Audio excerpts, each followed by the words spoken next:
Who's this? Oh, you're an entrepreneur? Oh, you're a real estate investor. Oh, you're trying to learn from those who did it. Well, come into the lab then. Put your white coat on, gloves on, notepad, and let's build, y'all. Real estate experiment. What is happening, y'all? Currently here, I have Bruce Wuollet in the lab with me. Did I get that correctly, Bruce? Yeah, it sounds great. Hey, fantastic. Thanks for joining us. Like I said, we were just talking offline. It was a little overdue. Ruben, the other Ruben in your team, had made the introduction, and I like having guys like you come on the show, especially because of your background. And one of the things you talk about as you in your bio, as I was looking up, you talk about you're in the apartment space, but you don't like to use the word apartment. You use Togetherment. So take me a step back of who Bruce was before you got into the real estate space, because I think that'll be a great way to project to our listeners who you really are and then who you are today. I think it's cool to see how you've been able to close that gap. Tell the people. Yeah, well, I grew up in Minneapolis in the bakery business. There's the Wuollet Bakeries, which is still in business in the Minnesota, multiple locations in the Twin City area of Minneapolis. And I worked in many of the different operations there. And from there, I learned a lot of skills. And from there, I went into executive recruiting for a few years, 4 years of that in Minneapolis and Chicago. And then I tried my hand in medical device sales. And then I started my own business in drug education with a friend of mine in Arizona for teaching businesses how to learn about drugs in the workplace. And then that didn't go as planned. So then I got into real estate in 2000. And what I did is I got into tax lien foreclosures first. And I was doing tax lien foreclosures with a friend of mine who's now passed away, and he was my mentor. And we would buy the tax liens at auction or through other options on getting ownership of the tax liens. And we work with the owners either through a buyout or other plans. And if that didn't work out, if it's abandoned property, we do a foreclosure. And when I was working with, his name was Gary, I was working with Gary, and I said, there's got to be a different way. You're leaving so much money on the table. You're getting these properties for pennies on the dollar, but you're looking at thousands to get one. Like these other ones we have here, we could pay 10, 15, 20 grand for this property and still make money. So that's just not what I do. I said, well, can I buy it? He said, sure. So then I had read Rich Dad, Poor Dad, and it talked about using other people's money. And I thought, I can do that. So I bought my first property, second property, third property. We had a house, a triplex, a duplex, and the two other houses. We had three houses, a triplex, and a duplex. And we, one of the guys that I worked with at the time, or one of the contractors we worked with, his name is Jesse, or Jack Martin. And Jack and I got to talking, and we formed a business together in 2000. And 2002. Both of our fathers were in the bakery business. And so our name of our company is Bakerson. We're sons of bakers. And that's where that name came from. I told people, people call me an SOB. I'm a son of a baker. So I like that. So and somebody had asked one time that what is the connection you have from the bakery business to your real estate business? And I said, tongue in cheek, I'm always raising dough. So there's all kinds of cheeky cliches you could have about business, bakery business. But in reality, we're hard charging in the streets investors. I started out buy, fix, and sell houses, and I could find more projects than Jack could form the teams to fix and sell. I was introduced to wholesaling in end of 2002 after we were in business for 2 months. I had multiple deals, and there's no way we could have taken them all down. So I got introduced to wholesaling from a good friend, Jim Staples, out of Texas, and he taught me all about it when I was at a boot camp on-site training, I should say, mentorship one-on-one in Seattle. And while I was in Seattle, a guy from Texas taught me how to flip a property in Phoenix, and I got that property. I had it in contract. I flipped the contract to another investor while I was in Seattle, and I said, "Whoa! If a guy from Texas can meet me in Seattle and flip a property in Phoenix, this is real." So then we went on to flip houses, but we did it differently. At the beginning we flipped the contract, but everybody was doing that at some point. So what we did is we'd actually buy the property, take it down, fix it up, and we called it wholesaling. So it was between wholesale and retail. We'd Mhm. fix it up, make it City of Phoenix is where we were working exclusively at the time, but city code compliant, get rid of the graffiti, board up the windows, get rid of the weeds, make sure that it meets minimum code requirements. And then we would sell that off to investors. And they were just eating it up. We'd sell them, and sometimes 2-3 hours after we send out our email, we'd get somebody said, I'm taking that one. And we'd flip it to our investors. So And let me actually, if you don't mind, let me stop you for a second. When you say yeah, wholetailing, because I actually haven't had too many people in the lab who actually go and talk about this a little bit, and so I want to take the opportunity.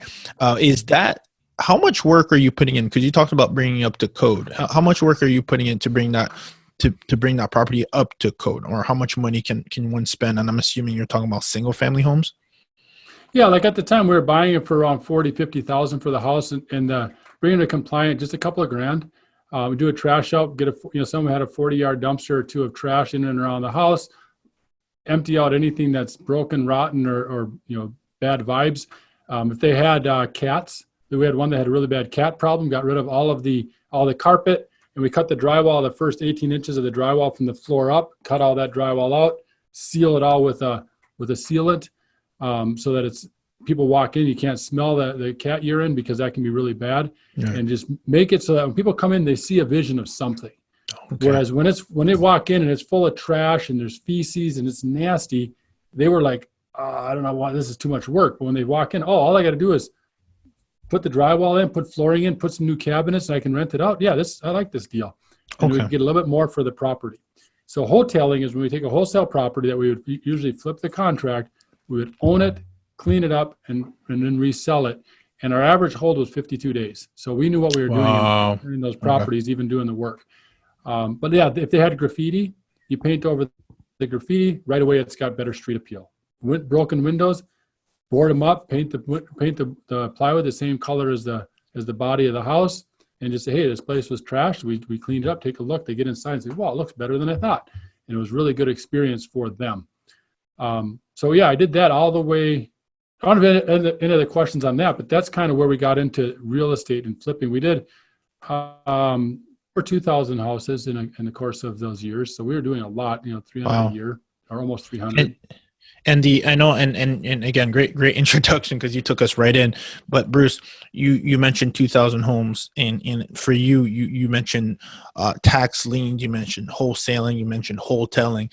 Out of that bulk, would you say, was there one that what was your 80-20? You would say, was it mostly wholetailing? Was that what you really doubled down on initially, or was there another strategy within those 2,000 homes that you guys went through? Well, yeah, we could get into the granular on that, because it depended on the time. When we first started, we were flipping the contract, Yeah, because we weren't doing that many, and the properties weren't that bad necessarily. But when we got the ones that were really ugly, we would take them down. But then before that, we were buying, we were making offers on REOs back after the crash. yeah.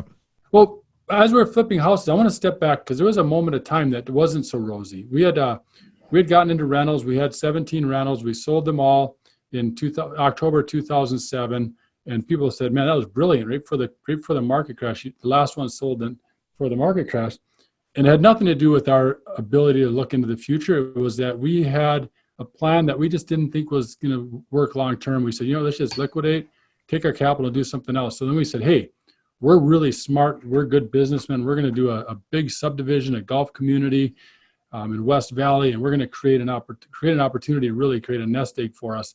And we had this big plan to be some big time developers. And then the market crashed, and we had all of our money tied up in some vacant land. And we ended up having to walk away from that whole deal, lost a lot of money, and regrouped that. What are we good at? We're good at wholesaling. So we got back into wholesaling. Well, REOs there was so many real estate owned properties or bank owned properties that I was making, and we were still doing faxes at the time, some faxes, some emails, but in 2007-8, not everything was on email yet. Yeah. And people would call me up, you just used up all the paper on our fax machine and it's just going crazy over here. What are you trying to do? I said, we're making offers. What do you want to sell? You're offering 50% a list. I said, well, they're asking 100% too much. That's just the way it is. So then we had this conversation with the REOs, and some said, you know what? I like what you guys are doing. Let's start buying. They started presenting contracts, presenting offers for us. And we ended up developing at that time, a plan for double escrows with 2 title companies. And it was a unique thing that the way we did it, there was no bridge financing. We did it through 2 title companies. One title company would fund the other one, confirm the recording, and do the second recording right after. And it was a system that we worked with that worked very, very well. So we got 2 title companies, 2 escrows, and 1 property. So we did that for a number of deals. But what happened over time is those was a very short window of opportunity. Then people were making a lot of offers. People were buying these properties at competing with us. So we started offering cash and close in a week. And that's where the wholesaling came around. And then the auction. After the wholesaling, after the REOs were, the peak went up and it started to drop back down, then the auction was huge. So we started buying at the auction. We were one of the top buyers of the auction for the lower income block, old 40-year-old homes. And we were buying them there sometimes 2, 3, 4 in a day, scrambling to make sure we get them all funded. And then closing on the very next day, and it was quite an exciting time. But then the auction changed. Things went online. People were able to were able to bid on the properties online. They were able to get title insurance and a loan and do everything online without ever leaving the comforts of their home. And we didn't latch onto that because we said, hey, this is about being in the streets. But we found out that we did not jump on that technology bandwagon, so we were kind of a little bit left behind on that. And so that ended the wholesaling or the single family, and I can get into the next level of what we did in the multifamily, but I don't know if you had any other questions you wanted or any deep dives you had in wholesaling. Yeah, actually, so that was a good point. And one thing I want to bring back is as you're speaking, I'm hearing a lot of opportunity as the keyword. And it sounds like you guys were able to experiment with a lot of different business models. Was that more or less the strategy of how can we it sounds like you guys are big in volume. Was that you and your partner strategy, or was it just you came across it from just needing to solve a problem? Because it sounds like both are great options, but I'm curious as to how you're thinking of it through as you're jumping from, and I wouldn't even say jumping, as you're elevating from one opportunity to the other. Well, there's 2 things. One is whenever somebody says it can't be done, the first thing I want to do is figure out how to do it, and then I tell myself, watch me. I tell them, I don't tell them that, but in my head I'm like, watch me. I'm going to figure this out. So I say it can't be done. Then that's when I'm motivated, because I've heard variations of this, but my motto on that is, if you do what others won't, you will get what others can't. Absolutely. So then that's why. Then the other thing is sometimes it came down to opportunity, or just creative thinking. I always have I like to be clever on how we can close things, how we can make things happen, how we can use 2 title companies. I was told you can't do double escrows. And so I went down to Security Title in Phoenix and said, listen, they say we can't do double escrows, but we want to do it. So how can we do it? And we sat down there for a couple hours at their office and visiting about it. And she went and talked to her legal, and then she called me back a few days later and said, Bruce, we got to talk. And so I went down there and she said, listen, we can do this. There's certain things you have to do as a buyer and seller to walk through this process. If you do these things, we'll insure, as long as you follow these specific protocols. And so we said, sure, we can do that. We're willing to step, be structured in that way to deliver to you what you need, so that you're comfortable insuring and being the second leg on the escrow, because the bank would have like First American or Great American or one of those other title companies. So we had used Security Title for the first leg or second leg, and it worked really well. And then as that started to dry up, then we're saying, hey, if we buy the property, we shorten the cycle, we can get better offers, because the banks want surety of close. They don't want inspection periods and long. We said, no inspection period, close in a week. Here's our offer.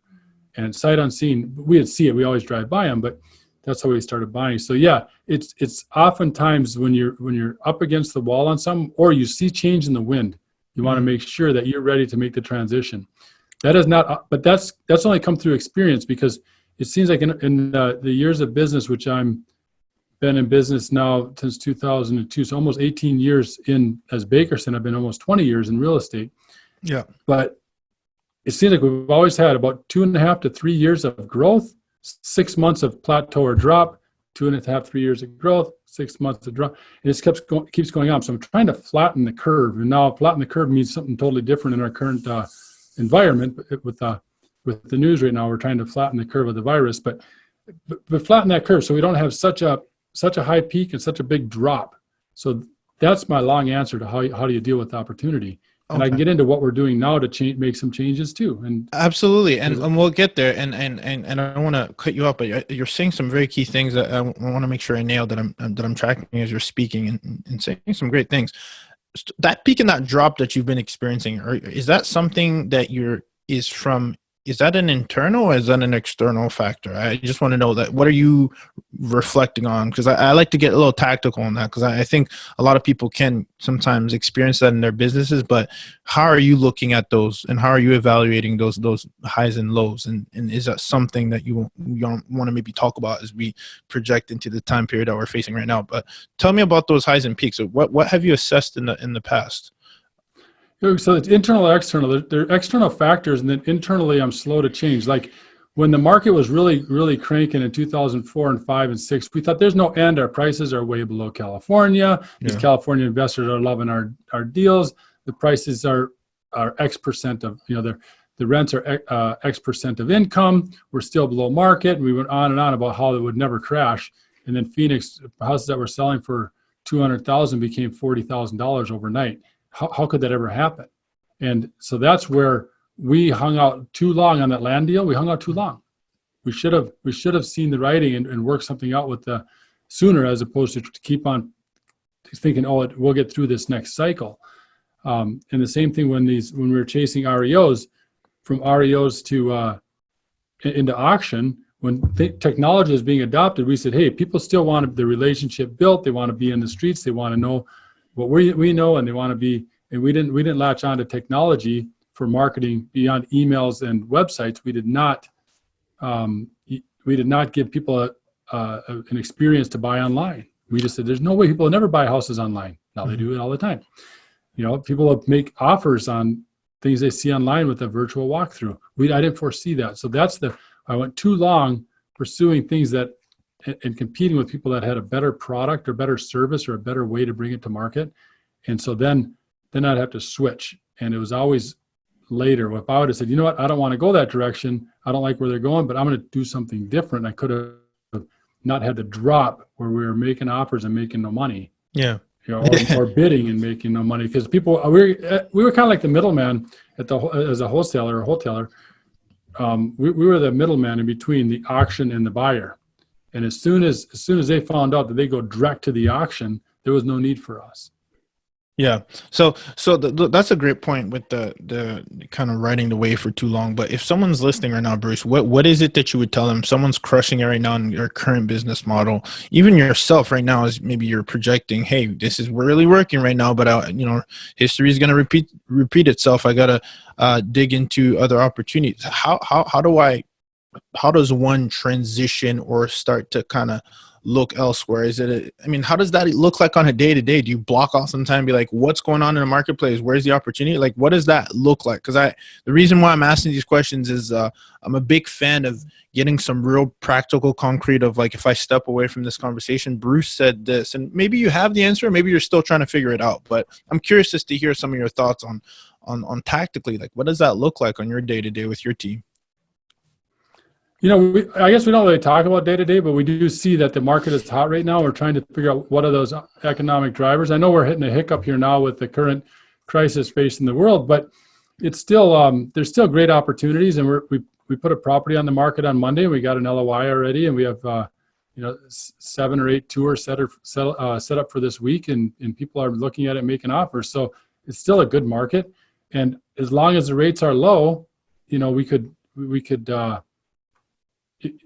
say that we have a little more runway left. But I really don't have the answer, because we haven't solved that yet. I just know that when I look back, it's like, okay, if I would have been more astute to what was going on, I could have avoided that. So how can I avoid that in the future? And then we have an event that happens like we're dealing with now, which is more like a 9/11 than it is like a 2007, right? That September 11th tragedy is much different than the 2007 crash. One recovered quickly, the other one took a long time to get out real estate. Some areas are just out where we were peaked before.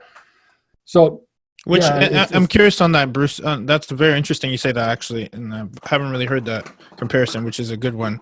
Well, what do you think is going to be the difference versus 2008 or versus 2011? What is this impact? And if you're listening to this, what is it, March 19th right now? And obviously we're in the phases of the corona virus, COVID-19, the new strain. And obviously it's had a impact on the economy and the real estate space, as we know. So just to put some context for those who might be tuning in at a different time. But so Bruce, what do you see? And I know there's a lot of speculation, there's a lot of uncertainty, but how do you see us phasing out of this one and the impact it may have for real estate investors? That's a loaded. It is. I know it question is. In a way because it's really hard to know. But first of all, we are calling this time, as we're internally at the office, we're looking at the positive side. This is called extended spring break at our company. So the kids are home. We got extended spring break. We have some family time. That's another thing that's good news coming out of this. People are spending more time with their family. That's true. This is true. Yeah. So if you look at events versus crises, if you will, events are like September 11th. I just learned the other day, and I haven't looked too deep into it, but I was told that the market dropped and it was down for 57 days before it reached back to the number that it fell after September 11th. Remember, we had a big turmoil. Planes weren't flying. I remember driving by the Phoenix airport and there's no airplanes overhead. It was really eerie. Planes were grounded for some time. That was a strange time, right? Yeah. 57 days was all it was, and that's not a long time. Whereas the stock market was down over a year and a half, I believe, or between a year and a half, 12 to 18 months after the 2007 crash, and real estate hasn't really recovered until like Phoenix is finally surpassing within the last couple of years the 2007 numbers, which if you draw a curve over time, we're still not where we should be 12 years later or 13 years later. We should be even higher. So there's some of that's different. So what do I see as this current COVID-19 to me is more of an event that happens. We'll get through it. It'll probably be deeper and longer than 9/11, but I don't think it will be like the last crash. So we're looking at maybe 3 to 6 months. And again, this is only my opinion. I don't have enough absolutely or experience to have advice, but my opinion is we're 3 to 6 months. Some of the biggest indicators for that are the lower income, which we focus on the lower income housing, and we do not. It's not subsidized. These are self-paying residents. Our residents are our passion in serving the underserved. These are people that have jobs at the local retail stores, local retail outlets, laborers, construction, and they need a place to live. So that's our focus, right? But there's a shortage of housing for them. Like in Tucson, around $700-800 a month is very, very difficult to find. $900 to $1,000 a month in Phoenix, almost impossible to find nearby. And people aren't going to drive for an hour commute for a $14 an hour a year, a $15 an hour position. They're going to drive, they want to live close. So what are the solutions that are being provided? There's very few. So there's that demand right now in the Phoenix metro, specifically in Arizona. There's a dearth, there's a shortage of housing for under $1,200 a month or under $1,000 a month in Phoenix and Tucson, which is a big challenge. So that's number one, is they need a place to live. People aren't going to all of a sudden go move into a tent. We're going to get through this. People are going to go back to work. 3 years from now, we'll look back and remember it. But it's not like it's not like the stock market's zero and real estate's worth zero and the country's closed. No, we're still going to be business. We're still going to do business. Still going to transact. It'll change. People are going to lose their jobs. People are going to lose their houses. People are going to lose their places to live. That's going to happen. I understand that, and it's horrible. But there's still a shortage of housing for the lower income. And again, not the subsidized, but the self-paying resident. Number one, that's a challenge that we still need to overcome. Number two, there's a lot of capital in the wings, and there has been for some time. You and I know that. We hear that there's people with millions that are waiting. They rode the peak, and sometime last year they said, we're going to start holding our funds and sit on capital because there's an opportunity to buy. The market's going up. We're like, oh boy, those big guys are making some bad decisions. But a bunch of people pulled money out of the stock market because the stock market wouldn't crash like it did if people didn't take their money out. So that money went somewhere. Where's it going to go? I believe that we will still have an opportunity in real estate later in this year. I believe we're going to flatten. We'll have a pullback. We'll have a repositioning, but I don't think it'll be too painful nor too difficult to overcome, as long as people don't buy into the hysteria, right? Right. So that's my long answer, I guess, to where we are and how I think it'll be. I think by the by the end of summer, we'll look back and say, okay, what could we learn? What's the lesson in what we've seen, and how can we avoid that in the future? And not always live in the moment. The people I talk to that are 3 to 7 years out in their projects, every one of them they're ignoring what's going on. I had a phone call yesterday with a guy that he raises $20, $50 million for projects. I gave a call, and all I did is talked about this construction development and working towards retirement. He didn't say anything about the current economic conditions. He didn't say anything about COVID-19. Didn't say anything about what's going on at the hoarding of products from the grocery stores. None of that. He just talked about optimism, that here's what we need to do, here's the thing we need to fulfill. And he knows that the ups and downs are going to be there regardless. So let's look 3 to 7 years out, and they're still building. So excellent. No, I think that's definitely the mindset to have, and I like that you mentioned that, because you mentioned 5 to 7 years out, and if you're thinking longevity, this is just an event, kind of a dip, but for the long run, you think we'll definitely be able to sustain it, which is interesting. I want to talk about real quick. You mentioned something about non-subsidized. You're talking about low income or middle. I guess that sweet spot. Maybe it sounds like maybe like a Class C type of properties. It sounds like you're saying that the actual increase for that, maybe with this little hiccup, might actually increase that demand. Am I correct for thinking that, or were you trying to say something else? No, I didn't necessarily relate them, but I think there could be more demand, but there's also be more opportunity, because the people in class, the C class. Let me back up. Investors are going into neighborhoods and they're buying properties and fixing them up, and oftentimes putting them into a BB plus, or even a Metro A, which is an old building turned into a Class A setting. We've seen that on what's called Roosevelt Row here in Phoenix, where they took these, they completely raised the buildings, got rid of them, and put up some really nice Class A properties. They're taking warehouses, turning them into Class A properties. But what happened to the people that used to live there? Where did they go? Right. So they're going to move out, right? So that part is already a foregone conclusion.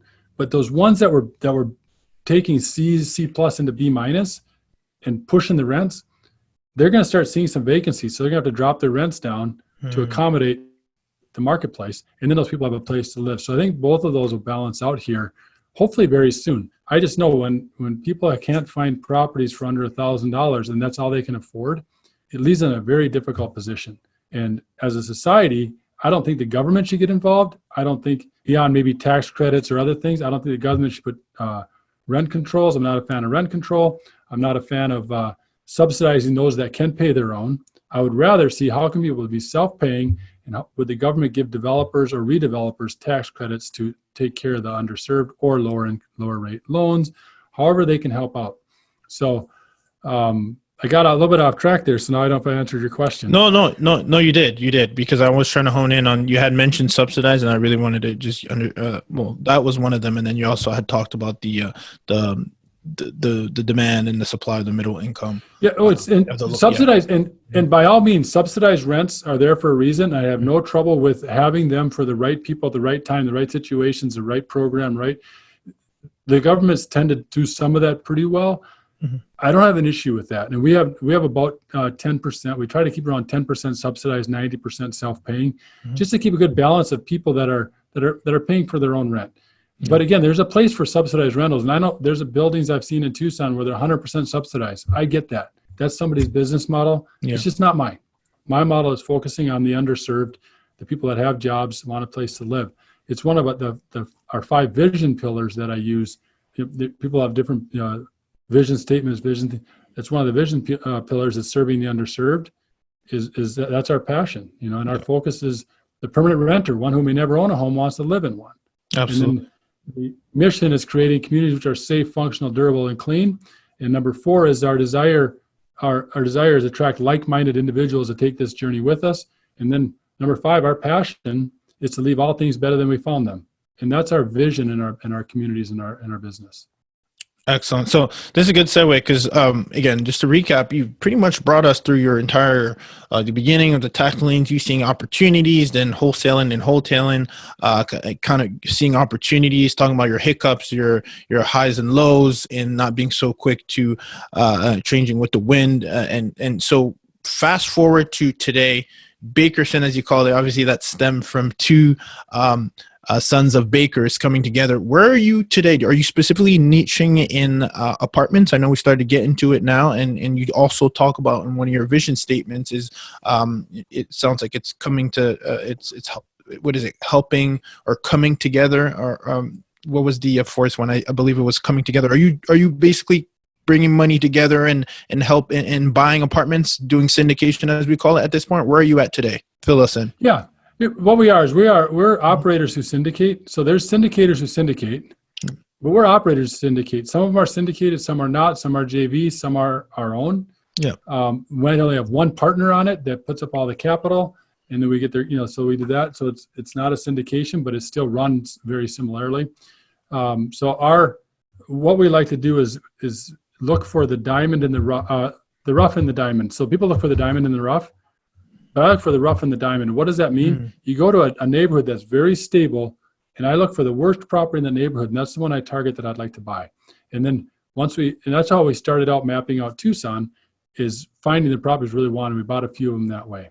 So turning those around is what we did. But yeah, syndicating, we're in apartments, we're in Class C, which we call workforce, or attainable housing is another term that's being used. And one of the latest things that we've heard and we really have glommed onto is mission-based mission-based investing, which means our mission is to create community out of chaos. We go into problem properties that are really a mess, and we're willing to turn them around into something special. And that's really been what we've done really well in Phoenix and Tucson. Now, we started out wholesaling apartments, by the way. We did 25 apartment buildings that we wholesaled, flipped the contract on, and we watched what they were doing. Like, hey, we could buy this. So we did 6 projects in Phoenix, Phoenix, 6 projects in Phoenix, and now we're in last December, picked up our 10th in Tucson. So we've done 16 apartment buildings, smallest being 6, largest being 120 in those 2 markets, and that's all in the last 5 years. So it's been a pretty exciting road. But yeah, to answer your question, we are operators, and we are who syndicate. Excellent. I'm glad you stated that, because I know there are very different ways that folks are raising capital or even acquiring apartments, whether it's joint ventures or their own capital, and then creating limited partnerships and as general partners. So I think it does put things in, give us some clarity. I guess, was there at what point did you decide to transition into, I guess, fill me, I made the assumption that along the way you were just doing single family. Is that correct? Or you started, it sounded like you got into duplex, triplexes, but were you always into the multifamily place, which as we call it, the more than 4 units commercial, or did that transition at some point, and at what point? Yeah, when the market was really difficult to wholesale like we were, when we weren't competing at the auction, we started, like I say, looking at anything. We flipped a mobile home park in Winkleman, Arizona, which is way out in the middle of nowhere between Globe, which is east of Phoenix, and Tucson, in the middle of nowhere, mining town. And then we flipped a motel in Apache in Tempe, on Apache Trail, right on the light rail there. We flipped that and did pretty well.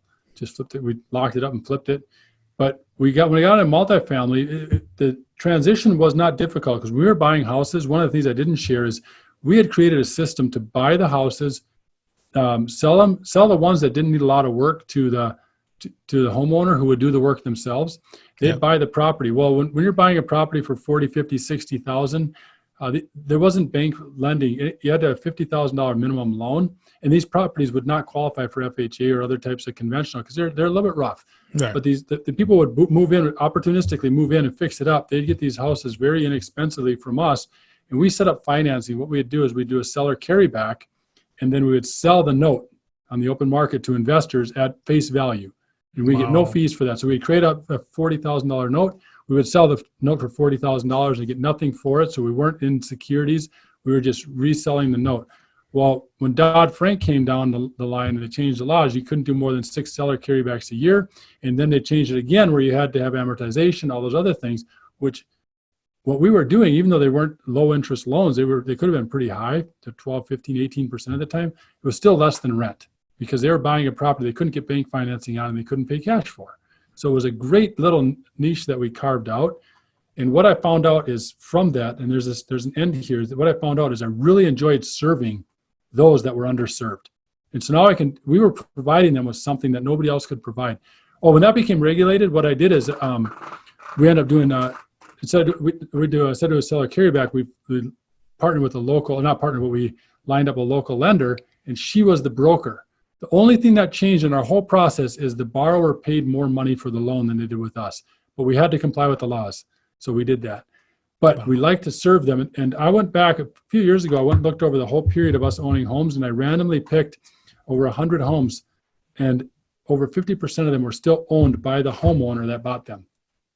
Wow. And most of them had it paid off. So now these people are living in homes that they have no debt on. They're sitting really good. You know, that makes me feel good right in the heart that, hey, we help these people become homeowners in a way that other people weren't willing to do. So how can we help people become residents in a community and be safe and have a place that's functional, durable, and clean?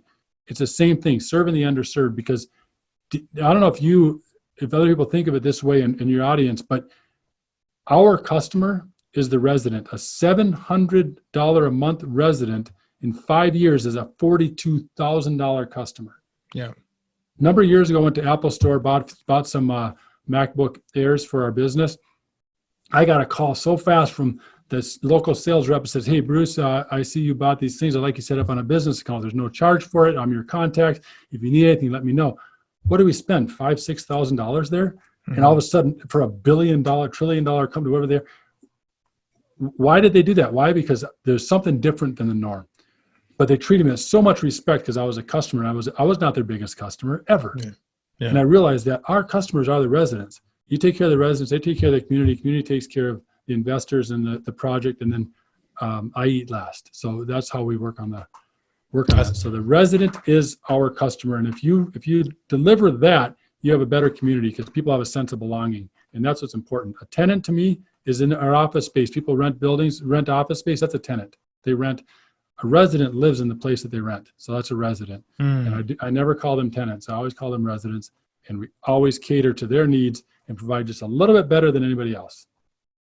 Excellent. I really like how you put that together, and you seem to be very, very careful on how you choose your words, which I really do appreciate. And you talk about that in the apartment versus Togetherment. It's really, I think those core values show in what you guys are doing. So good for you. I really admire that.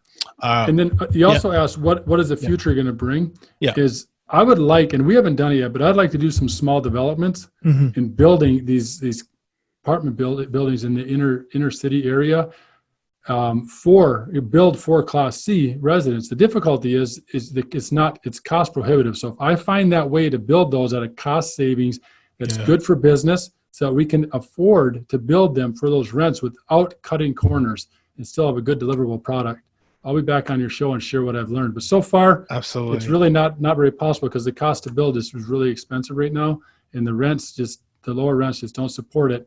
And I know there's LIHTC programs, which is a tax credit. There's other government programs which are not as interesting for me. But we'll see. If we find something, we'll let you know. Yeah. Well, it sounds like, and I'm glad you brought that up because we don't talk about that enough. Of obviously, we understand we're in the serving community as investors, and especially multifamily investors. And there's the word family in there, which I'm sure you'll appreciate. But in addition to that, we realize that there is a gap, and you touched on it briefly, and you mentioned that it's, at the end of the day, it is checks and balances as well. You do have to look at that balance sheet, and I'm wondering if there is a solution for that. Maybe like you said, maybe you'll have it for us. I'm very curious to see if you find that, because perhaps it is that it might be, and you're more than qualified to answer the question, but it might be, correct me if I'm wrong, for new developers, and I had, I think, one on the show so far, new construction for Class B and Class A is where you get your returns. But then if you're really going to for that middle kind of $700 a month, perhaps your returns aren't as big for your investors who are backing you. Am I correct? Is that where you see the gap, perhaps, or is there a little bit more nuances to that? Well, the example is we have a building in Tucson that we bought for about $56 a square foot. To build that would probably be $165 a square foot to build that. So you can't build and support those rents without some kind of concessions along the way. And we've done it through LIHTC, like I said, is lower income housing tax credits. That's one option. We bought properties with those restrictions on it, but that doesn't solve the whole problem. So the challenge is that you cannot build Class C properties. They fall from B class to C, right? You build them as B, then over 30 years later, now they're a C class as things develop and change. But how can we provide them with something that's safe, functional, durable, and clean in newer construction? I don't have that answer yet, but there's got to be something out there where we can do this in a mainstream, because it's difficult in these times right now, when up until a week ago, when things were somewhat normal, the peak's going up, but people are building for the higher class. And I have no problem with that. Gentrification is awesome. Repositioning is great.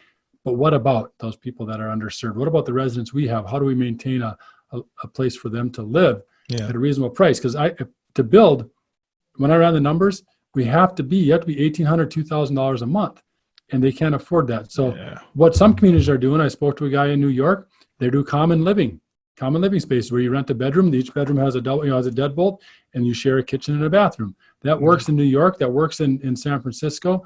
That does not work in Phoenix. It's just that mentality is not there yet. Will it work? If people are forced to that, if they need it, that could happen. But to me, that's not appealing. Now, maybe that's where we're going. I can't fight the curve, but I can at least keep my eyes open at, like, one of the options is these opportunity zones. If you could build new construction opportunity zone, there might be enough tax credits from the opportunity zone money that could allow you to build something new and still maintain the workforce housing. I don't know. That's one idea that's bouncing around for me. Yeah, no, I think you brought this full circle because, I like how you went in and we talked about the your maybe you're learning from the past of now you're seeing those opportunities, and I think you're getting kind of a clear picture of as to where that might be. But at the end of the day, it will need to also make sense for the people you're trying to serve as well, and obviously financially. So good for you. We'll be looking out for that, Bruce. I want to transfer into the insider secrets section, which is more or less a good segue of what we talked about. Of you're a big opportunist within your space, and I actually appreciate that a lot about you. So what are some areas that are capturing some of your attention? It sounds like you're sticking, you're in the same marketplace. It sounds like, am I correct for thinking that, or are you kind of nationwide, or are you just sticking here in Arizona? No, right now Arizona. We pursued other markets, and we believe we can take our brand nationwide. But since we are fee-based in how we get paid in our business, that we have to have constant flow of new opportunities and new deals for us to grow. And it was, we put between 40 and 45 offers out in between the last two deals that we purchased. So it was very difficult. But the challenge is we just can't take the foot off the acquisition pedal. We should always be making offers, always underwriting deals. And so that's where I see, as most small businesses, when you're busy with one thing, something else is getting neglected. And another way to flatten that curve is to always be making offers, always be looking at properties, and always be talking to investors about opportunities that you have to keep we call it the lighthouse, keep the lighthouse lit so people see that we're out there. And then so we keep that light spinning. Well, if you don't, then they don't see you. They drive right by. They don't see that you even exist. So that's what our latest push is to always be looking for properties, always be underwriting deals, always be looking for investors, and not have those peaks and valleys like we've had. Excellent. I know you touched on technology earlier in the segment. Is there any specific piece of technology that's been the most helpful for you in your business that you're currently using, or would advise others to maybe have a look at? There's a couple of things. One is called the Onyx, Onyx. It's a hunting. It's actually an app that's made for hunting. Really? Because it tells you who the owner is. So if you're out hunting and you see a property, that if you're gridding where you're going to go hunt, you can see the property. And if you have to go on that property, you click the link and it'll bring up the contact information for that owner, and you can call them and talk to them, make sure that that's what it's set up for. So if you're on public or private property, you need permission to cross that. Wow. And it's an app. But that app works in the city. If you're driving on the road, Onyx is very fast. Give you the contact. Okay, that's owned by, look at that. It's owned by Ruben. Oh, looks great. Here's his information. There might be a phone number on there, maybe not, but there's contact information. So Onyx, it's a hunting app. So if you're against hunting, just ignore that part. It's a wonderful app So there's a little tidbit that I use. It's faster than anything else I've found for identify who owners are in an area. So that's pretty neat. That's amazing. No, thank you for sharing that. I found that really cool. Definitely share that. So that's one piece of technology for sure.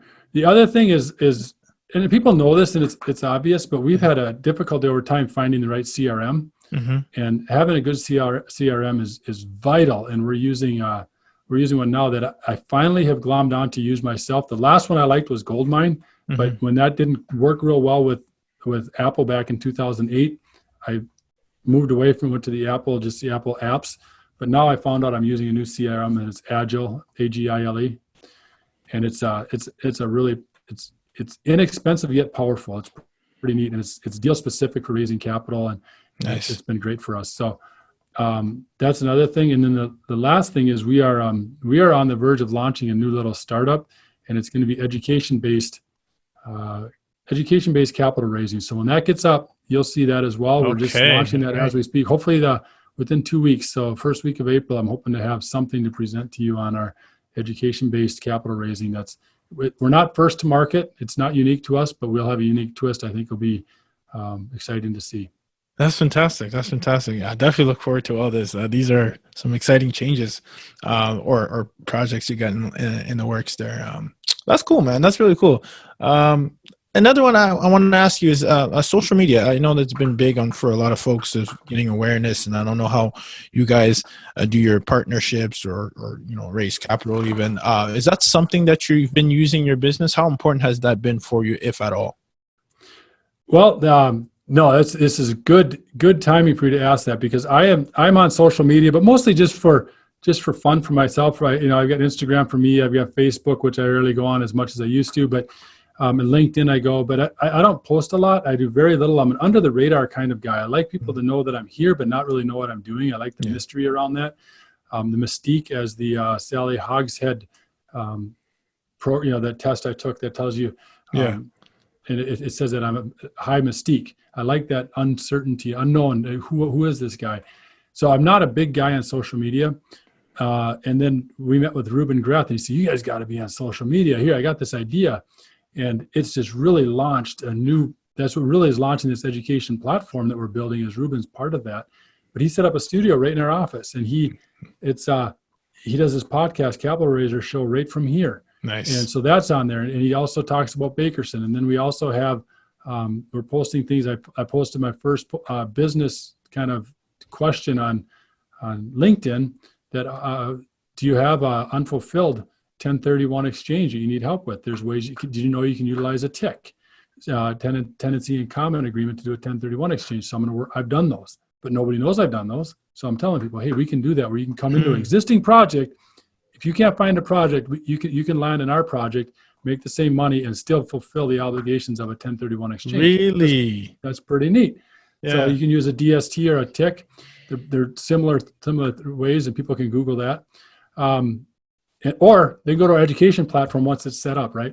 So then, using social media is new now. In fact, I took a picture when I was with Yona Weiss, who does cost segregation. He's very, very well known throughout the cost segger apartment industry.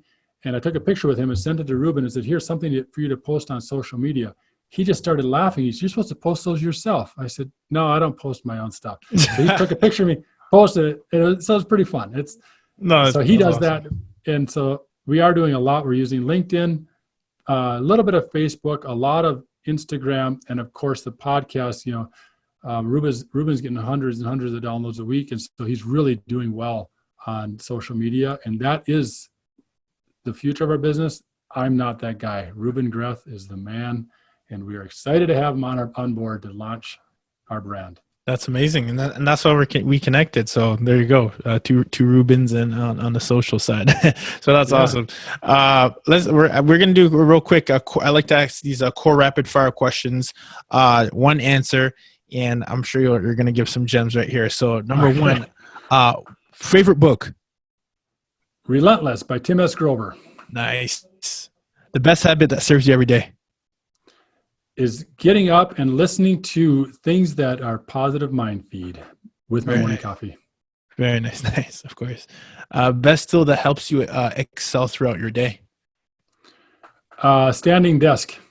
Nice. I like that. I like stand-up desks too. I need to start doing them for podcasts. I know I had a guy actually do it when he had like a walking treadmill one time.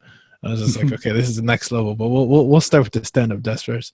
300 unit apartment building or 3 apartments of 100 units. Which one would you pick? 3 100 unit buildings. Interesting. Why? Diversity, number one, and number two is that's what I know. We're really good at 75 to 150 unit buildings. We've never done a 300 unit building. Will I do that someday? Yes, but today I'd take 3 100 all day long. Nice. Class A or Class C? Class C. Of course. The poor will always be with us. Good for you. And you will always be with the poor that support them, of course, right? Cash flow versus equity. We're switching. I'm switching to cash flow. That's what we're going to push for, cash flow. Interesting. Self-manage or outsource? Third-party outsourced. Okay. If you had one superpower in real estate or in your, what you're doing right now as an operator, what would it be? Getting other investors to treat the residents with dignity. Wow. Respect. I respect that. And what one word would you pick if you have to describe a successful operator, investor, business owner? What's one word that you would pick? Intensity. I like these. You're very well. I really appreciate how thought out you are on your vocab there and on the choice of words. Very, very powerful stuff. I always like to ask this question. What question do you wish I would have asked you? Why real estate? Why? Yeah. Okay. So let's close this out and put it all together. Sons of Bakers, you and your partner. You seem to be very an opportunist in one way, and an entrepreneur. That's what I sense, that you see opportunities and you like solving problems and you like the challenge. Did you spend any time in the bakery business, if at all? And if not, why not? I'm curious as to hear it. Why did you? Yeah, I started working with my father at 11 years old, worked side by side with him for 1 day a week. When I became a teenager, 14, I started working 2 days a week, Thursdays and Saturdays. Saturdays with dad, Thursdays with my sisters. And then once I got my license, I was 3 days a week until senior in high school. I went to work before school. I fried donuts for 3 hours, and then 4:30 to 7:30, started school at 8:30. Did that for my senior year. And then graduated from high school, went to Finland for a year, came back, and I was a baker until 25. So I was 25, I think it was 25. So that was from 11 to 25. That's quite a few years, 14, 15 years in business. Absolutely. It was 26. But anyway, around 15 years in the bakery business, 14 years. But I tried everything there. But so we go a long journey on how we got to here. But the reason I like real estate is I am not a visionary in that I can't see a vacant piece of land and what can pop out of it. But I can see something, say I can make that better and I can make that safer, and I can get the city to really like what I'm doing to serve the community and make a living at it. I am all for profit. I'm all for more profit, the more better, as I tell people. Yeah. So we're not for profit. Even though we might have that tendency to sound that way, we're for profit. We need to make a profit. It's very important. But real estate is everywhere. And everywhere I go, you can look at real estate and say, boy, that's a neat idea. I can take that back home and apply that. I see something in Class A. You can apply it to Class C, make it look a little more trendy. You're a little bit different than everybody else. People remember your property. We did Class C properties in gray and orange in Tucson. People were doing that in Class A in Phoenix. I said, hey, gray and orange, I can do that. So we did gray and orange. It stood out. And one guy that bought one of our buildings said, hey, and it wasn't painted yet. He says, can you give me the colors that you had at the paint store at Dunn Edwards so that we can paint the same colors you guys paint? So I gave him the colors. I said, this is great. It's a Class C apartment. But there's little things like that. So the real estate to me is there's 3 things we need. And I've heard this growing up, and you've heard it too: food, shelter, and clothing. If I can work, I worked in the food business. It didn't interest me. I've never been in the clothing business, and I'm pretty boring when it comes to that. I wear t-shirts and blue jeans. I'm not really into the trends. But real estate, that's something that everybody needs a place to live. And so there's always going to be opportunity for places for people to live. And that's why real estate. Bruce, I love it, man. Where can people find more about you and the fantastic operation that you're running at Bakerson? Where else can we find more about you and your team? Well, I'm willing to do this, and people say that they're surprised, but I'm willing to give out, first of all, my phone number, my cell phone. People can call me anytime, and it's also I got a mental block, 520-818-9111. And people can call me there anytime, anywhere. And then Bakerson.com, Bakerson.com. And then at Bruce at Bakerson.com. Excellent. Is my email. Excellent. I will definitely make sure that the team includes all that in the show notes. And you guys are doing some fantastic stuff. I just made it. I don't know what I said on that phone number. The phone number is 520-808-9111. So it's 520-808-9111. All of a sudden I had a mental block. I'm like, no worries. Well, and put it this way, guys, if you guys are listening to this and you might have, got the first number, the second number, we'll make sure that we have the right number in the show notes. We'll follow up and make sure we gather all that so that they don't miss a beat or mess up any of the numbers. But Bruce, you guys are doing some cool stuff. And obviously, I had a good talk with Ruben, and obviously you're bringing some fascinating people around you and your team. So, and I'm sure you're doing the same in your community. So it's really refreshing to see people who are very passionate about what they're doing, and at the same time making a difference, which is what it's all about. So that's what it's all about. And I appreciate you for coming on the show. And just like that, we are out.